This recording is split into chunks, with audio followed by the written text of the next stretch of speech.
The story of the Kingdom of Mali does not begin with gold. It begins with land. Long before the empire was known to the wider world, West Africa was shaped by powerful natural forces.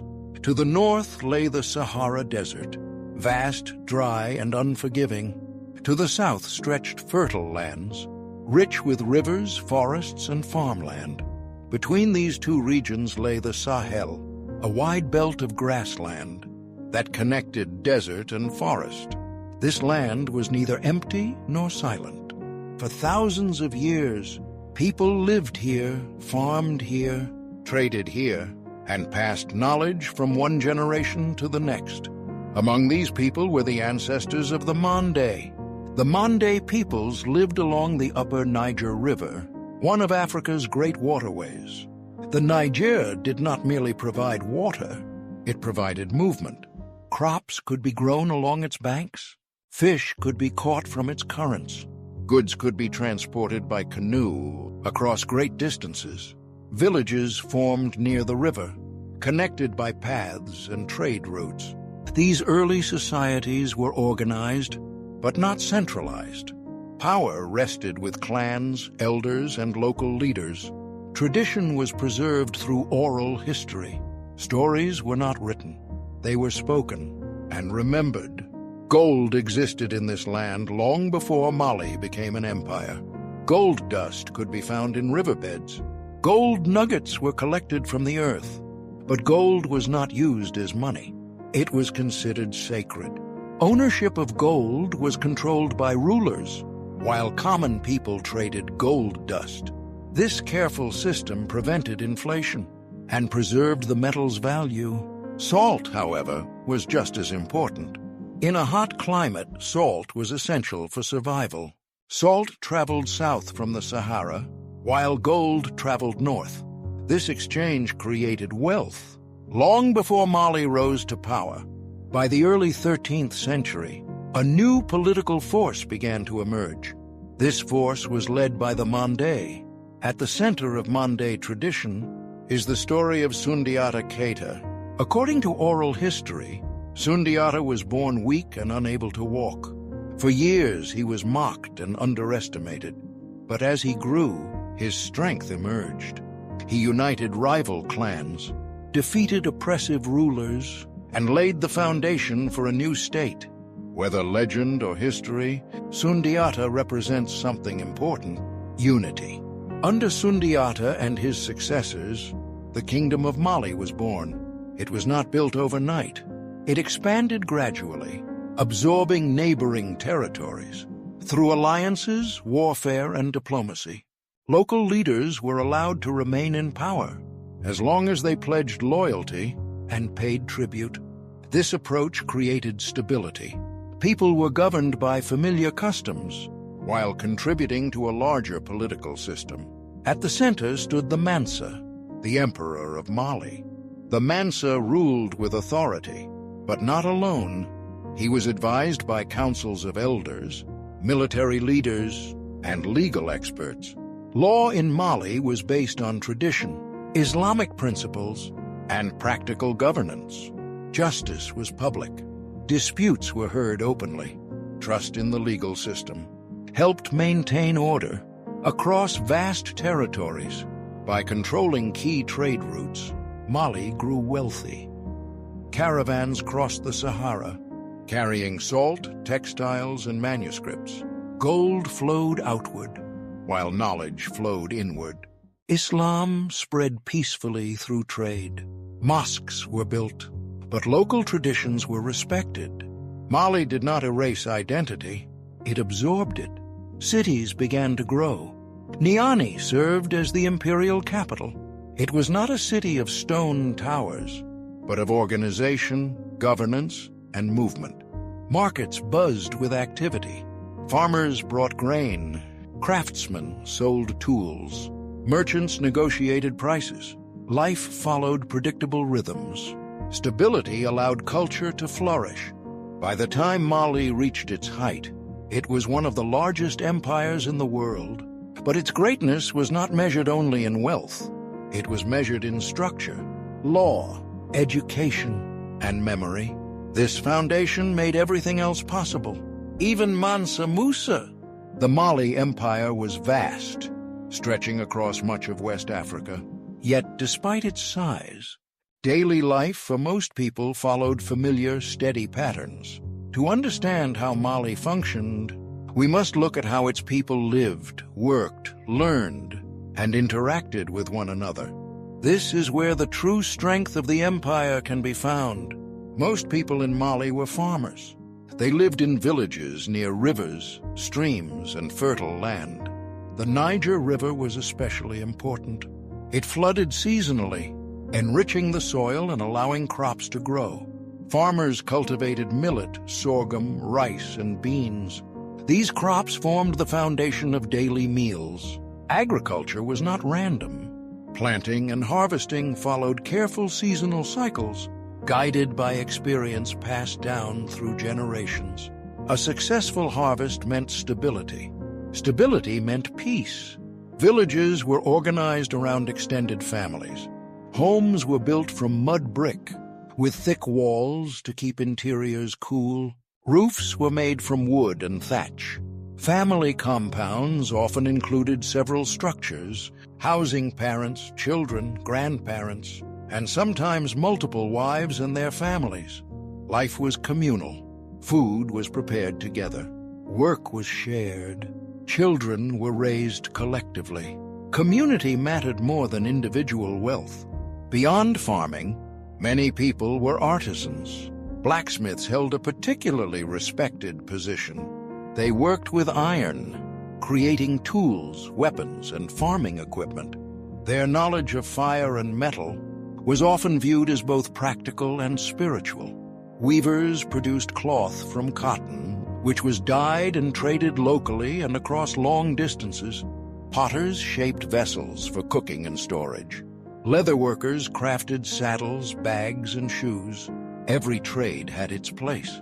Trade was the engine that powered Mali's economy. Local markets operated daily. Long-distance trade followed established routes. Caravans crossed the Sahara Desert, sometimes taking months to reach their destinations. Camels carried salt from the north, while gold, kola nuts, and ivory moved south and east. Merchants traveled in groups for safety. They relied on knowledge of wells, stars, and landmarks. The desert was dangerous, but the rewards were great. Gold was Mali's most famous export, but salt was equally valuable. In hot climates, salt preserved food and maintained health. Blocks of salt were sometimes worth their weight in gold. Trade was regulated by the state. The Mansa controlled gold production and collected taxes on trade goods. This system ensured steady revenue without disrupting local life. As trade expanded, cities grew. One of the most important cities was Timbuktu. Originally a seasonal trading camp, Timbuktu developed into a major urban center. It sat near the Niger River and along key trade routes. Merchants, scholars, and travelers from across Africa and the Islamic world passed through its gates.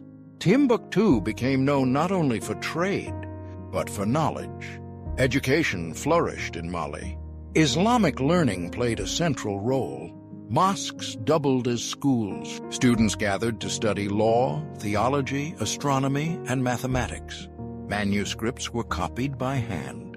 Books were valuable, sometimes more valuable than gold. Scholars traveled great distances to teach and learn in Mali's cities. Education was respected and supported by rulers and merchants alike. Islam spread through Mali peacefully. It arrived through trade, not conquest. Many rulers adopted Islam, but they did not force it upon the population. Traditional beliefs continued alongside Islamic practices. People honored ancestors, spirits, and local customs, while also observing Islamic rituals. This balance created social harmony. Religion was a source of identity, not division. Law in Mali combined tradition and religion. Disputes were resolved publicly. Judges listened to testimony and applied established customs. Justice was meant to restore balance, not simply punish. This system encouraged trust. People believed the law served the community. Women played important roles in Mali society. They managed households, participated in trade, and controlled their own property in many cases. Some women became influential merchants and advisors. Although society was patriarchal, women were not invisible. Their labor and knowledge were essential. The military protected trade routes and borders. Soldiers were organized and disciplined. They carried spears, swords, and bows. Horses were used by elite warriors, especially in open terrain. But Mali relied more on diplomacy than constant warfare. Peace was profitable. At its height, the Mali Empire was stable, wealthy, and respected. Its power came not from fear, but from organization. People trusted the system. They knew their roles. They understood the rhythms of life. All of this existed before Mansa Musa, and all of it continued after him. He inherited a strong empire. He did not create it from nothing. Mansa Musa ruled the Mali Empire in the early 14th century. By the time he came to power, Mali was already one of the largest and most stable empires in the world. Its trade routes were secure. Its laws were established. Its cities were growing. Mansa Musa did not inherit chaos. He inherited strength. What made him remarkable was how he used that strength, and how his actions revealed Mali to the wider world. Mansa Musa was a devout Muslim. Like many rulers of Mali before him, he practiced Islam while ruling over a religiously diverse population. His faith shaped his values, his education policies, and his view of leadership. But it was one decision in particular that would define his legacy. In the year 1324, Mansa Musa set out on a pilgrimage to Mecca. This journey, known as the Hajj, was one of the longest and most famous journeys ever undertaken by a ruler of the medieval world. Mansa Musa did not travel alone. He was accompanied by thousands of people: officials, soldiers, servants, scholars. Camels carried supplies, including vast amounts of gold. As the caravan moved across North Africa, it stopped in major cities. In each place, Mansa Musa distributed gold generously. He gave gold to the poor, to religious institutions, and to local rulers. His generosity was sincere, but its effects were enormous. In cities like Cairo, the sudden influx of gold disrupted local economies. Prices rose. Gold lost value. The impact was felt for years. News of this journey spread quickly. European and Middle Eastern writers began to speak of Mali as a land of unimaginable wealth. Maps were drawn, depicting Mansa Musa seated on a throne, holding a nugget of gold. For the first time, West Africa appeared clearly in the global imagination. Mali was no longer distant or unknown. It was real, and it was powerful. Yet the pilgrimage was not only about wealth. Along the way, Mansa Musa recruited scholars, architects, and teachers. He brought them back to Mali. Mosques were built or expanded. Centers of learning were strengthened. Timbuktu, in particular, benefited from this investment. The city became a renowned hub of scholarship and culture. Education under Mansa Musa flourished. Islamic law, philosophy, astronomy, and mathematics were studied in depth. Libraries expanded. Manuscripts circulated. Knowledge became a form of wealth. Scholars were respected and protected. Learning was not limited to the elite. It spread through communities and shaped administration and law. Mansa Musa ruled carefully. He did not govern through fear. He relied on existing systems. Local leaders remained in place as long as they were loyal. Taxes were collected efficiently. Trade was protected. The empire remained stable. But Mansa Musa was only one ruler. When he died, the empire continued. His successors inherited the same systems, but not always the same skill. Over time, internal challenges began to emerge. Succession disputes weakened central authority. Regional leaders sought more independence. Trade routes slowly shifted. New powers rose in West Africa. The Songhai people, once subjects of Mali, began to assert themselves. They controlled key stretches of the Niger River. They challenged Mali's dominance of trade. At the same time, trans-Saharan trade faced increasing difficulties. Political instability in North Africa and changing global connections reduced the flow of goods. Mali did not collapse suddenly. Its decline was gradual. Territories were lost piece by piece. Cities remained, but their influence diminished. The capital moved. The empire contracted inward. Yet even as political power faded, culture remained strong. Timbuktu continued to be a center of learning. Well after Mali's peak, scholars wrote histories, legal texts, and poetry. Manuscripts were preserved carefully. Families passed knowledge down through generations. The intellectual legacy endured. Eventually, the Songhai Empire replaced Mali as the dominant power in the region, but Songhai inherited much from Mali. Administrative practices, trade systems, cultural traditions. Mali did not disappear. It transformed. What remains today is more than ruins or legends. It is a legacy of organization, learning, and cultural continuity. The idea that Africa produced complex, wealthy, educated empires long before European colonization. Mali was never just Mansa Musa. He was a moment of visibility in a much longer story. A story built by farmers, traders, scholars, craftsmen, and families. A story of systems that worked, of knowledge that traveled, and of power that did not rely solely on force. As the centuries passed, the Mali Empire continued to exist, but no longer as the vast power it once was.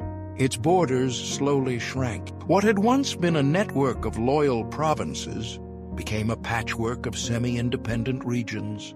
This change did not happen because Mali forgot how to rule.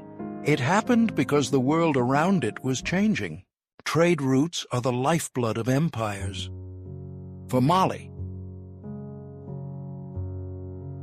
control of gold and salt had been the source of wealth and stability. But over time, those routes began to shift. New paths emerged farther east. Rivals gained control of key river crossings and cities. As Mali lost its grip on trade, its influence weakened. Without steady revenue, the central government struggled to maintain authority. Internal struggles made the situation worse. Succession was not always peaceful. After the deaths of strong rulers, disputes over the throne became more common. Rivals within the royal family competed for power.